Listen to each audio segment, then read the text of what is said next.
Pane chitiko chinogwadza chinongoti munyika yeZimbabwe zvamuudza kuti on the 21st of September the whole world yacommemorate chiobserver the International Day of Peace, zuva rakadedicatwa kustrengthena ideals of peace and non-violence. Atiri kuona kuti vanhu vanozopepuka voona kuti aiwa yes it is the international day to commemorate that, but munyika yeZimbabwe vanhu vari kunyasa kutambura, people they are succumbing from this regime. Sana pina mashuka mudanyo gopana pano subscribe like turn on the bell icon.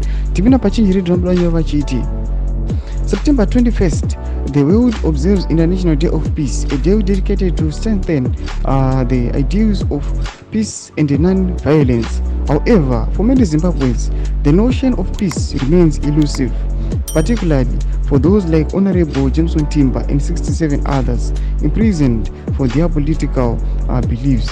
Zimbabwe's history is marred by political unrest, human rights abuses, and economic instability. The current situation is no exception, with reports of political prisoners, enforced disappearances, and restrictions on free speech. It's challenging to envision a peaceful Zimbabwe. The imprisonment of political opponents and restrictions on civil liberties undermine the rule of law and perpetuate a culture of fear. This toxic environment stifles constructive dialogue and meaningful reform, leaving Zimbabwe wondering if peace is achievable. Domashkwatu ubuna anobuda panapa kuti vanaona kuti yes the people were commemorating day hour strengthen peace, but not munyika yeZimbabwe zviri otherwise. People they are not celebrating that.